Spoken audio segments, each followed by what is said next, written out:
सरकार में स्वास्थ्य एवं सामाजिक अधिकारी मंत्री सम्मानित श्री कर्नल धनीराम शांडिल जी, हिमाचल सरकार में लोक निर्माण और शहरी मंत्री सम्मानित श्री विक्रम दत्तिया जी, हिमाचल सरकार में सीपीएस माननीय श्री संजय अवस्थी जी, साथ लगती विधानसभा क्षेत्र के हमारे विधायक विनोद सुल्तानपुरी जी, नालागढ़ से चुनाव जीते हमारे हरदीप बाबा जी, जोगिंद्रा बैंक के चेयरमैन मुकेश जी, जिला कांग्रेस कमेटी के अध्यक्ष हमारे सम्मानित शिव कुमार जी, पूर्व में जिला अध्यक्ष राहुल ठाकुर जी, नगर निगम के सोलन के पार्षदगण, एपीएमसी के चेयरमैन रोशन ठाकुर जी, ब्लॉक कांग्रेस समिति सोलन के अध्यक्ष संजीव ठाकुर जी, नालागढ़ के अध्यक्ष हुसन चंद जी, कसौली के अध्यक्ष श्री देवेंद्र शर्मा जी, हमारे प्रवक्ता कुशल जेठी जी, सभी सम्मानित बुजुर्ग साहिबान, माताएं, बहनें, युवा साथियों, प्यारे बच्चे तो नजर नहीं आ रहे। वो तो सब टीचर्स ने बोला कि कमरों में ही रहना है क्योंकि कार्यक्रम उनका है। प्यारे बच्चों का कार्यक्रम है ये। और आप सब जानते हैं भविष्य का हिमाचल कैसा हो और भविष्य की युवा पीढ़ी को हम क्या देकर जाए। हमारी सरकार पिछले 20 महीने से ये कार्य कर रही है।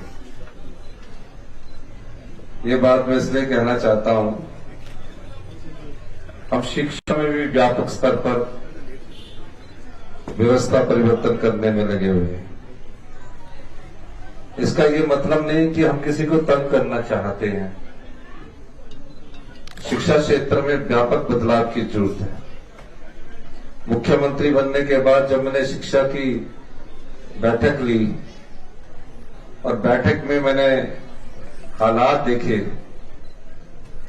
उस समय मैंने सोचा कि अगर हम इस तरह की शिक्षा अगर बच्चों को प्रदान करेंगे, जहां 5वीं का बच्चा दूसरी कक्षा की किताब नहीं पढ़ सकता है, तो उस शिक्षा प्रदान करने में हमारी या किसी और सरकार की कोई न कोई कमी नहीं है।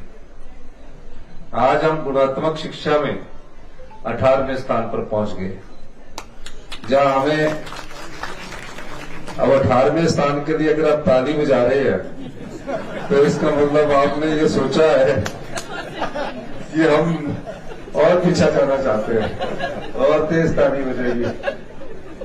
18वें स्थान पर पहुंचकर हम अपने बच्चों में, प्यारे बच्चों में, जो सरकारी क्षेत्र के स्कूल में पढ़ते हैं, वो आत्मविश्वास नहीं दिला पा रहे। मैं खुद सरकारी क्षेत्र में पढ़ा, तब टाट में बैठा करते थे, लेकिन एक आत्मविश्वास होता था और पढ़ाई अच्छी हुआ करती थी।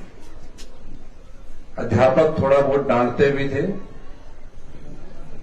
और ये डंडे से हाथ में मार भी पड़ती थी और कान भी खींचे जाते थे। लेकिन अब थोड़ा सा बदलाव आया। अब थोड़ा सा अध्यापक डांट दे तो माता पिता को भी चिंता हो रही कि हमारे बच्चे को क्यों डांटा। घर के बाद अगर बच्चे का कोई दूसरा घर होता है तो शिक्षा का क्षेत्र होता है जहां स्कूल में वो पढ़ता है। इसमें कई बदलाव की जरूरत है। कुछ बदलाव हमने किए हैं। तकरीबन क्वालिटी एजुकेशन की तरफ मेरा बहुत अधिक ध्यान है और बच्चों की सेहत पर भी बहुत अधिक ध्यान हमारा है। 2003 में तकरीबन हमारे 5 लाख कुछ बच्चे हुआ करते थे, 8 लाख उसमें एकदम कमी है। गांव में कोई भी प्राइवेट स्कूल खुल जाए उसमें बच्चे जाते हैं क्योंकि उसमें टाई पहनना है, प्राइवेट का नाम है। जबकि गवर्नमेंट स्कूल्स में जो भी टीचर आता है वो कॉम्पिटिटिव एग्जामिनेशन के थ्रू आता है। प्राइवेट में नहीं आता, मैं प्राइवेट स्कूल की विरोध नहीं कर रहा, फिर भी ऐसी क्या कमी है कि स्कूल में हमारे बच्चे बहुत कम आ रहे हैं। इसमें हमने बदलाव किया कि स्कूल का प्रिंसिपल तय करेगा कि वो अपने मर्जी से अपनी ड्रेस कोड को चुनेगा कि उस स्कूल में कौन सी ड्रेस होनी चाहिए, वो स्कूल के प्रिंसिपल पर हमने छोड़ दिया। पहली से इंग्लिश मीडियम को हम शुरुआत करने जा रहे हैं। स्कूल का मर्जर हो रहा है, 5 बच्चों के लिए स्कूल खुला है, टीचर सिर्फ 1 है, और कई जगह तो ऐसे स्कूल है जहां बच्चा ही नहीं है पर टीचर है। अब 99 स्कूल ऐसे थे जब बच्चा 1 नहीं था लेकिन 2 टीचर थे, और जो वहां काम करने वाले थे वो उनको हमने रखा हुआ है। और अब फैसला करना है, कोई भी जो पॉपुलर गवर्नमेंट होती है वो किसी स्कूल को, संस्थान को बंद नहीं करना चाहती, लेकिन क्या हम ऐसे बच्चे जो भविष्य की चुनौतियों का सामना करने के लिए तैयार रखना है, उन बच्चों में ऐसी कमी, उनके जीवन में ऐसा अधूरापन लाए ताकि वो आत्मविश्वास की कमी से जूझते रहे। हमने इसमें बदलाव किया और आप देखेंगे कि शिक्षा के क्षेत्र में हमने महत्वपूर्ण बदलाव करके Rajiv Gandhi day boarding school खोलने जा रहे हैं। एक स्कूल जो 50 बीघा में होगा या 30 बीघा में, जैसे जैसे जमीन उपलब्ध होगी, पहले प्राइमरी सेक्शन बनेगा, उसमें दिन का लंच भी हम उनको देंगे। गवर्नमेंट स्कूल होंगे, ग्रामीण क्षेत्र में स्कूल होंगे, और वह पढ़ाई के लिए, खेल के लिए, आराम फरमाने के लिए, लाइब्रेरी के लिए सब प्रकार की सुविधाएं हम उपलब्ध करवाने जा रहे हैं। अभी 3 जगह इन स्कूलों का निर्माण शुरू हुआ। 10 साल में शिक्षा का पूरा ढांचा में बदलाव व्यापक आ जाएगा। और जो प्रेजेंट स्कूल है, उन प्रेजेंट स्कूल्स को भी हम Rajiv Gandhi day boarding school के तहत ला रहे हैं। हमने सभी को निर्देश दिए हैं कि सभी प्रकार के शिक्षा के स्तर में जहां बिल्डिंग्स बनानी है, यही बिल्डिंग आपकी 11 साल बाद बनी, कौन बच्चा आएगा?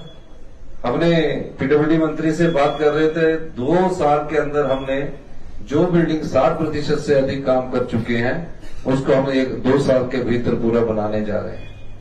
इसी तरह कॉलेज लेवल के एजुकेशन में भी बदलाव की जरूरत है, और भविष्य में machine learning, data storage, data science, artificial intelligence, ये इस दृष्टि से भी बच्चों को शिक्षित करने की बहुत जरूरत है। तो मेरा ये मानना है कि हम जब शिक्षा के क्षेत्र में बदलाव करते हैं तो थोड़ा सा अध्यापक वर्ग को थोड़ा सा नाराजगी होगी, लेकिन वो नाराजगी और उस नाराजगी के अनुरूप अपने आप को आप ढाल लेंगे, क्योंकि जब थोड़ा बहुत परिवर्तन होता है तो थोड़ा कष्ट तो जरूर होता है, लेकिन भविष्य में वो सुखद अनुभव देकर जाता है। अब बच्चों के लिए मैं बच्चों को आश्वासन देना चाहता हूं, +2 के भी बच्चे हैं, 11th के भी बच्चे हैं, कि हम क्वालिटी एजुकेशन में बहुत बड़े पैमाने पर पैसा खर्च करने जा रहे हैं। स्मार्ट क्लासेस बना रहे हैं, डिजिटाइजेशन की तरफ जा रहे हैं, और नए और टीचर्स को भी हम एक्सपोजर टूर दे रहे हैं। पहली बार हमने 200 के करीब टीचर्स को एक्सपोजर टूर के लिए बाहर विदेश भेजा। अब मैंने फैसला किया है कि कुछ बच्चों को भी, जहां टीचर के साथ एक बार बाहर गवर्नमेंट के स्कूल के बच्चों को भी घूमने का और जानने का मौका मिले, घूमने के साथ नॉलेज मिलती है बच्चे जब देखते हैं। तो अगले वर्ष हम उस योजना को भी हम शुरू करने जा रहे हैं। बच्चों के खेल में जो स्पोर्ट्स है, जो बच्चे स्पोर्ट्स में भाग लेते हैं, उनको 120 रुपए दिहाड़ी मिलती थी। हमने इस बजट में 400 रुपए दिहाड़ी कर दी है। 250 रुपए उनके खाने पर खर्च होंगे और रिफ्रेशमेंट पर 150 रुपया उनको अपने आप मिलेगा, ताकि जो गवर्नमेंट स्कूल के स्पोर्ट्स के डिस्ट्रिक्ट के टूर्नामेंट है, स्पोर्ट्स के टूर्नामेंट है, इन सबको हम एक दृष्टिकोण से अच्छा हेल्दी खाना उनको स्पोर्ट्स के जब खेलने होते हैं उसमें उपलब्ध करवाया जाए। और कल ही हमने पिछले कल चर्चा की माननीय शिक्षा मंत्री जी से कि अब जो खेल 12 साल के नीचे के बच्चों के हैं वो ना करवाकर 14 साल वालों के डिस्ट्रिक्ट टूर्नामेंट भी होंगे, स्टेट टूर्नामेंट भी होंगे, क्योंकि नेशनल लेवल पर 14 साल से कम के बच्चों को टूर्नामेंट होते हैं। लेकिन 12 साल से कम के बच्चों के, फिर 14 साल के कम के बच्चों के, फिर 18 साल के कम के बच्चों के टूर्नामेंट हो रहे हैं। तो हमने 14 साल और 18 साल के बच्चों के टूर्नामेंट की हमने बात की है। और एक मांग ये लिखी है कॉमर्स की क्लासेस शुरू करने के लिए एसएमसी के जो हमारे अध्यापक है, अगर कॉमर्स में बच्चे पढ़ना चाहेंगे, 15 बच्चे भी होंगे कॉमर्स में, तो आपकी कॉमर्स की क्लासेस शुरू कर दी जाएगी।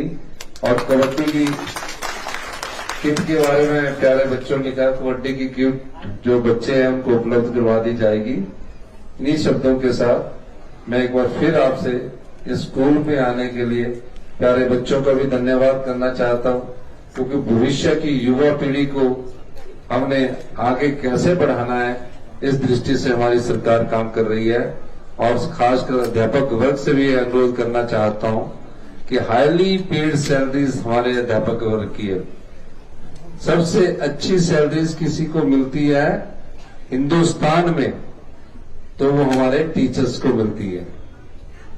तो आप लोगों को भी ज्यादा जिम्मेवारी और जवाबदेही अपने आप में खुद में तय करनी है। इसी आशा के साथ कि इस घाटी स्कूल में, इस स्कूल में मैं आया हूं। आपने जो मुझे लिखा है, मैं आपकी इन बातों का भी ख्याल रखूंगा। आपका बहुत बहुत धन्यवाद। जय हिंद, जय भारत।